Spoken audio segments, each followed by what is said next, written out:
So we just finished chapters 20 and 21. Now we're up to chapter 22. And after the two chapters that I'm going to read to you guys today, we are moving on to book 3. And this will be about a third character, someone we have yet to meet. And we will find out a little bit more about them. Chapter 22, he puts his heart together again. And as you guys remember, Roscuro ran up to the light. The queen spotted him in her soup and had a fit. Roscuro hurried from the banquet hall. "A rat," he said. He put his paw over his heart. "I am a rat, and there's no light for rats. There will be no light for me." The king's men were still bent over the queen. The king was shouting, "Save her! Save her!" And the queen was still dead, of course, when Roscuro encountered the queen's royal soup spoon lying on the floor.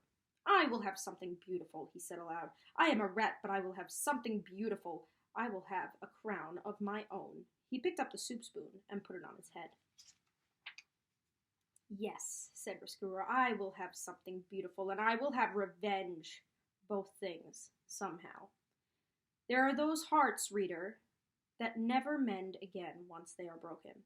Or if they do mend, they heal themselves in a crooked and lopsided way, as if sewn together by a careless craftsman. Such was the fate of Chiaroscuro. His heart was broken. Picking up the spoon and placing it on his head, speaking of revenge, these things helped him to put his heart together again. But it was, alas, put together wrong. "Where is the rat?" shouted the king. "Find the rat!" "If you want me," muttered Roscuro as he left the banquet hall, "I will be in the dungeon in the darkness." Chapter 23. Consequences. There were, of course, dire consequences of Roscuro's behavior. Every action, reader, no matter how small, has consequence. For instance, the young Roscuro gnawed on Gregory's jailer. Oh my goodness. For instance, the young Roscuro gnawed on Gregory, the jailer's rope, and because he gnawed on the rope, a match was lit in his face, and because a match was lit in his face, his soul was set afire. The rat's soul was set afire, and because of this, he journeyed upstairs, seeking the light. Upstairs in the banquet hall, the Princess Peace spotted him and called out the word, "rat." And because of this, Roscuro fell into the queen's soup. And because the rat fell into the queen's soup, the queen died. You can see, can't you, how everything is related to everything else. You can see quite clearly how every action has a consequence. For instance, if, reader, you will indulge me and allow me to continue this meditation on consequences, because the queen died while eating soup, the heartbroken king outlawed soup, and because soup was outlawed, so were the instruments involved in making and eating of soup, spoons, bowls, and kettles. These things were all collected from the people of the kingdom of Dor, and they were piled into the dungeon. And because Roscuro was dazzled by the light of one match and journeyed upstairs and fell into the queen's soup and the queen died, the king ordered the death of every rat in the land. The king's men went bravely into the dungeon to kill the rats. But the thing about killing a rat is that you must find the rat first, and if the rat does not want to be found, reader, he will not be found. The king's men succeeded only in getting lost in the dungeon's treacherous maze. Some of them, in fact, did not ever find their way out again and died there in the darkness, in the heart of the castle. And so the killing of rats was not successful, and in desperation, King Philip declared that rats were illegal. He declared them outlaws. This, of course, was a ridiculous law. As rats were outlawed to begin with, how can you outlaw an outlaw? It is a waste of time and energy. But still, the king officially decreed that all rats in the kingdom of Dor were outlaws and should be treated as such. When you're a king, you can make many ridiculous laws if you'd like. It's what being a king is all about. But reader, we must not forget that King Philip loved the queen, and that without her he was lost.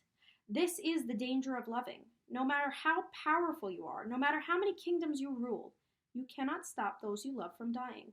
Making soup illegal, outlawing rats, these things soothed the poor king's heart, and so we must forgive him.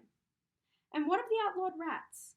What of one outlawed rat in particular? What of Chiaroscuro? In the darkness of the dungeon he sat in his nest with a spoon atop his head.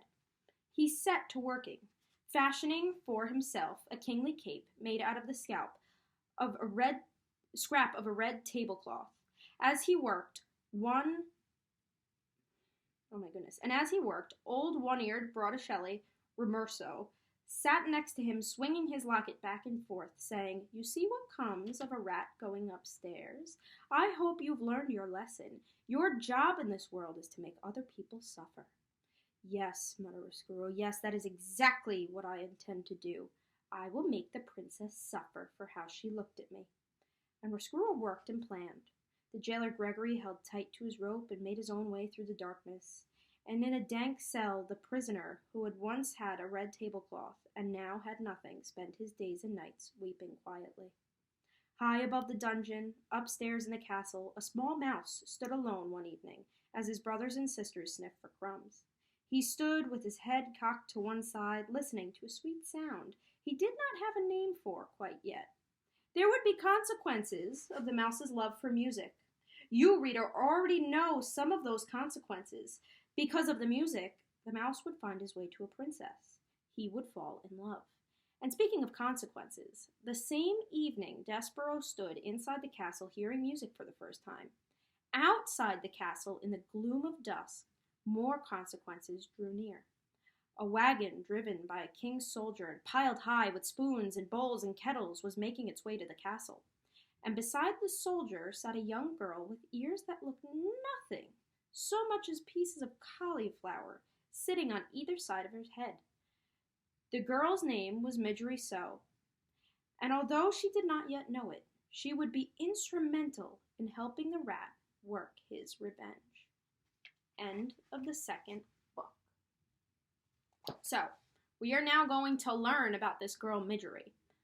We don't really know much about her yet, but we do know that she doesn't look as pretty as the princess, as according to this author. She's not as wonderful and beautiful. They described her ears kind of like cauliflowers.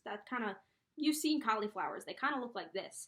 So we're learning that not only is she not as beautiful as the princess, just like the rat is not as wonderful as our hero of the story, Despero, we also know that she somehow is going to help to bring revenge upon this princess. And we don't know how yet.